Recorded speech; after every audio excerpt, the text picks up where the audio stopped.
আসসালামু আলাইকুম। আজ আমি গরুর গোস্ত রান্না করব। এখানে আমি 1 কেজি গরুর গোস্ত নিয়ে নিলাম। তো গরুর গোস্ত রান্না করব আর অল্প কিছু মশলা দিয়ে গ্রাম্যভাবে। এখানে নিয়ে নিলাম আমি শুকনো চাল বেটে, সব কিছু মশলা আমি বেটে নিয়ে নিলাম। এখানে নিয়ে নিলাম জিরে বাটা, আদা রসুন বেটে নিয়ে নিলাম। এখানে নিয়ে নিলাম গরম মশলা আর তেজপাতা। গোস্তায় আমি আলু দেব, এই জন্য আলুগুলো আমি এভাবে কেটে নিয়ে নিলাম। আর আস্ত রসুন দেব। গোস্তায় আস্ত রসুন দিলে গোস্ত খুবই টেস্টি হয়। তো পুরো ভিডিওটা দেখতে থাকুন আমি কিভাবে রান্না করি। গরুর গোস্ত রান্না করার জন্য কড়াইতে তেল দিয়ে দিলাম। আমার তেলটা গরম হয়ে গেছে। দিয়ে দেবো তেজপাতা, গরম মশলা দিয়ে দিলাম,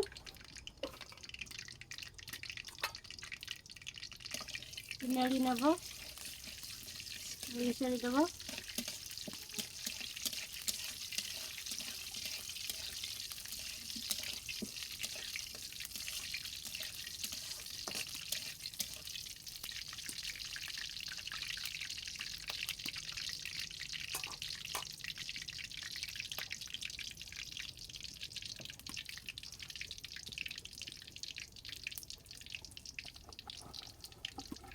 পেঁয়াজ কুচি দিয়ে দিলাম,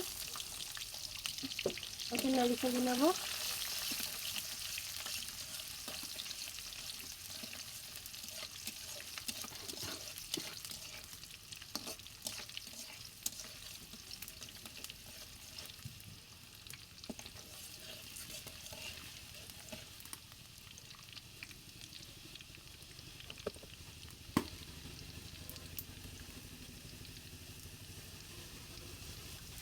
দিয়ে দেবো আদা রসুন বাটা, নাড়ি ছেড়ে নেবো।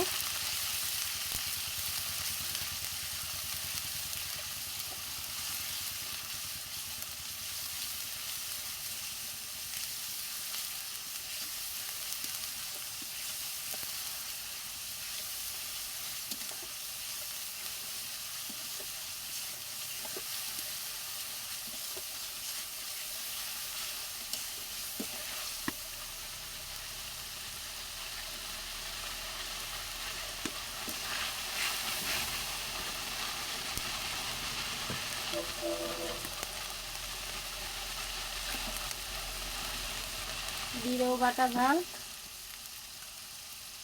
শুকনো ঝাল বাটা দিয়ে একটু নাড়ি ছেড়ে নেবো।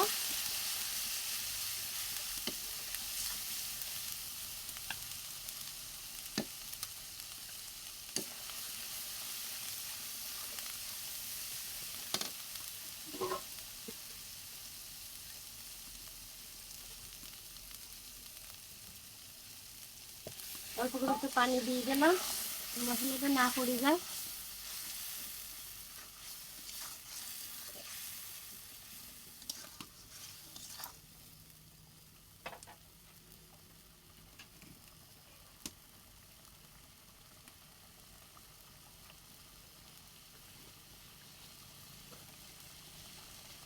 দিয়ে দেবো স্বাদ মতো লবণ,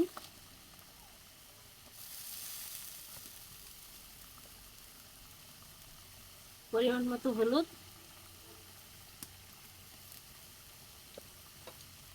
নেড়ে চেড়ে নেবো।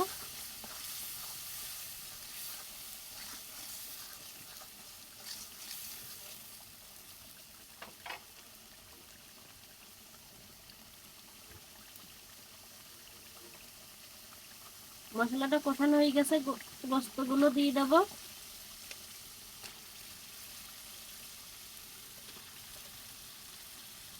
আমাদের গ্রামে এইভাবে গরুর গোস্ত রান্না করা হয়। আপনারা কিভাবে রান্না করেন সবাই কমেন্টে জানাবেন। আস্ত রসুনগুলো দিয়ে দেবো, নেড়ে ছেড়ে নেবো, মশলার সঙ্গে মিশিয়ে নেবো।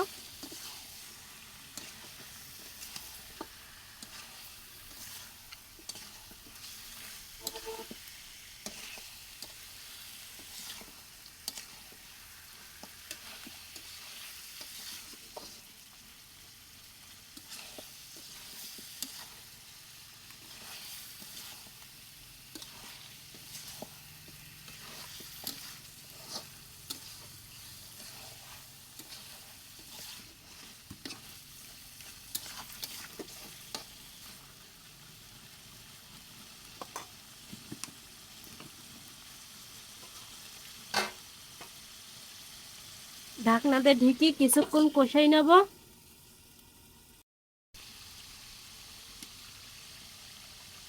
গোস্ত কষানো হয়ে গেছে, একটু নেড়ে চেড়ে নেব।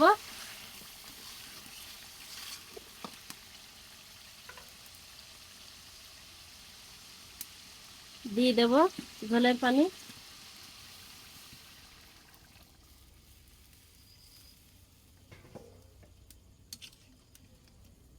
আর কিছুক্ষণ জাল দিয়ে নেব।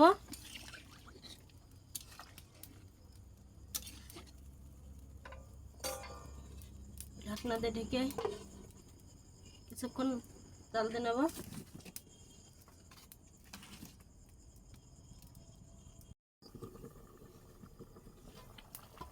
আমার ঝোলের পানি ফুটে গেছে, একটু নেড়ে চেড়ে নেব।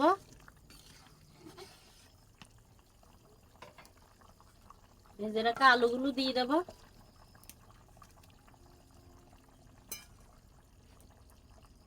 গোস্তর আলু আমার খুবই ভালো লাগে। আমার মতো কে কে পছন্দ করেন গোস্তর আলু, সবাই কমেন্টে জানিয়ে।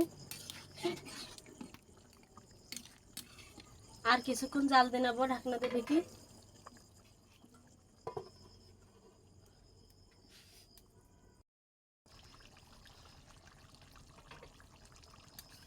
দিয়ে দেবো বাটা জিরি, নেড়ে চেড়ে নেবো।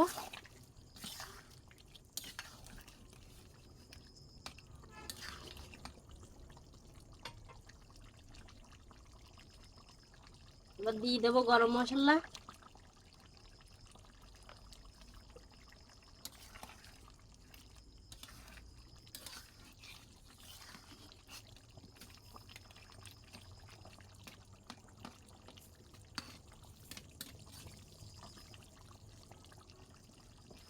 আলহামদুলিল্লাহ, আমার গরু গোস্ত রান্না হয়ে গেছে। এবার নামাইয়ে ফেলবো। ধন্যবাদ সবাইকে আমার ভিডিওটা দেখার জন্য। আমার ভিডিওটা যদি ভালো লাগে লাইক কমেন্ট শেয়ার করে সাবস্ক্রাইব করবেন। অবশ্যই আমার পেজটা ফলো করে দেবেন। ধন্যবাদ সবাইকে। আল্লাহ হাফেজ।